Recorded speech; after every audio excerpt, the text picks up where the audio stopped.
Hi friends. I'll be reading two pieces of prose and one piece of poem today, if time. Yeah, so the first piece is called Broken Sentence. I think I wrote it last year, and it's about my mom. Yay! Wow.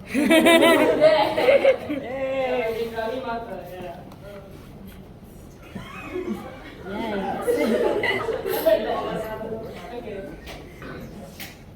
I hear that growing up is a balance, the one between holding on and letting go, the one I have yet to master.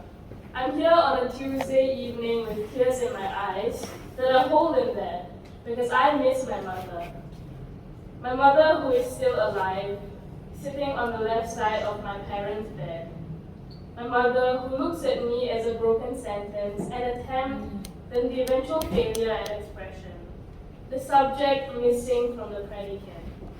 But the truth is, Ma, I am a disparate language you are terrified about not understanding. You know all too well about different languages and the unwelcoming tongues that do not make space for them. I try to search for happiness in old photos. The one time we all had matching black and white polka dot dresses. For my sister's birthday, you struggled to put me in the dress, I struggled to breathe through the tears. Yet again we struggle in languages neither of us comprehend.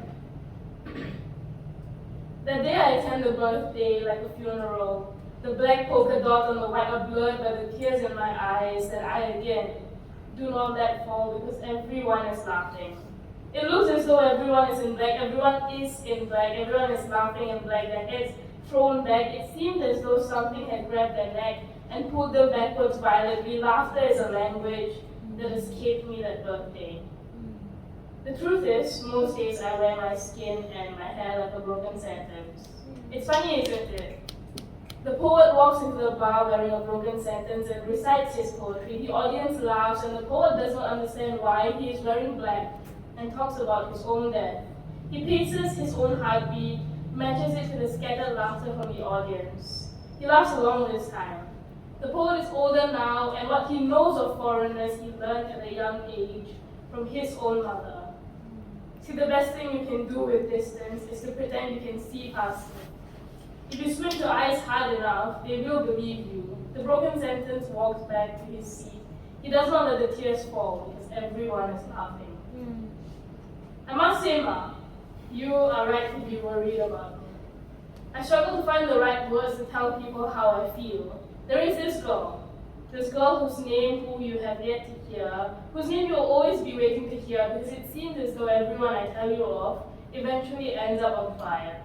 You are a spark, and you burn everything around you down when you learn of its name. I sit with her on the sandy rocks overlooking the sea. The silence has overtaken, even the crashing of the waves at high tide. I kiss her on the back of her head, afraid to look her in the eyes. See, I am not the beautiful boy I used to be. She looks at me the same way that you do, like something broken, a work in progress, just not in the most flattering way. We are already on fire, and she knows that just as well as I do. What I know of distance, I learned at a young age. You taught me at a young age, Ma. Now I feel it everywhere I go, at every age, the unnavigable distance that is inherent between myself and everyone. The one I feel every birthday. I am turning 19 in a room full of people, and there is a loneliness inside of me that I cannot breastfeed with any amount of laughter. It is the same distance she feels right now, like a chasm between us. But I hold on to her, because I have yet to master the balance. I hold on to her because that is what you taught me, Ma. To hold on to everything like water, because when your language is broken, you use your body like a prayer to hold on. I am stubborn just as you are, Ma. They sing for me every birthday like a death sentence, and I clap along every time. Thank you.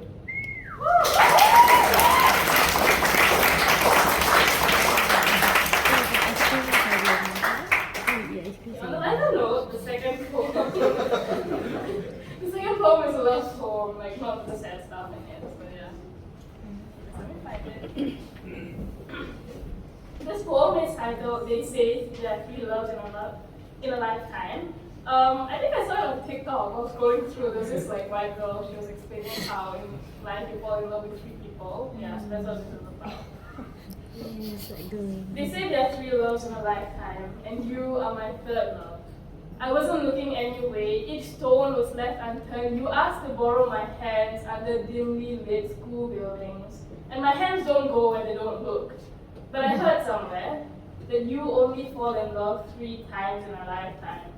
And you wear green all the time. And there's a lump in my throat under your full moon eyes, and the smoke leaves your mouth so tenderly I pause.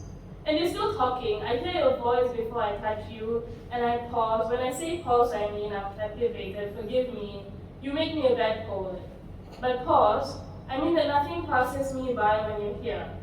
Not the vehicles, not the metaphorical, intangible things like time. They say there are 3 loves in a lifetime, and you must be my 3rd. I have never paused to consider someone's name like this. Yeah, that's all. Okay, wait, I have one more poem.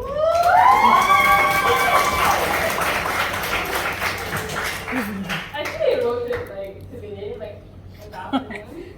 Yeah, That's so a- I don't know if it's That's great, a word. That's a but, word. It's about my mother again. Yay! Thanks, Mom. I'm real fans of my mom now. She wanted to come today. Yikes. And I was like, oh, another time. Yeah. The mom roast. This poem is titled Everything You Do with Both Hands. So for context, this is something my mom tells me all the time. So like she asks me to pick up something and you do it with one hand. But she's like, no, do it with both hands. Like if you care about something, you do it with both hands. So yeah, that's let me write it down.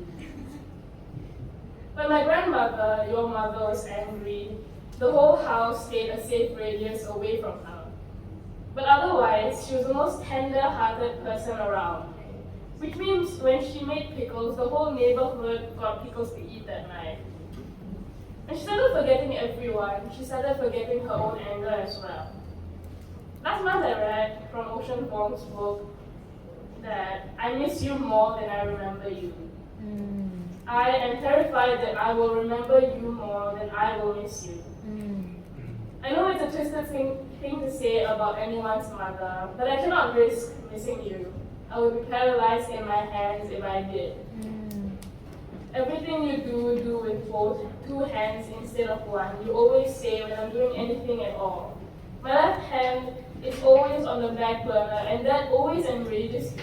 But the muscles remember more than the brain does. And I'm scared I will be 25, picking wrappers up off the floor using both hands.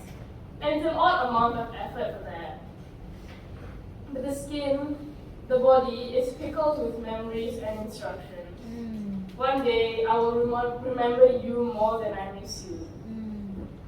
You will never be happy if you marry a woman, you said once. And that sentence has existed in the space between my hands and every girl I had loved, since you said that.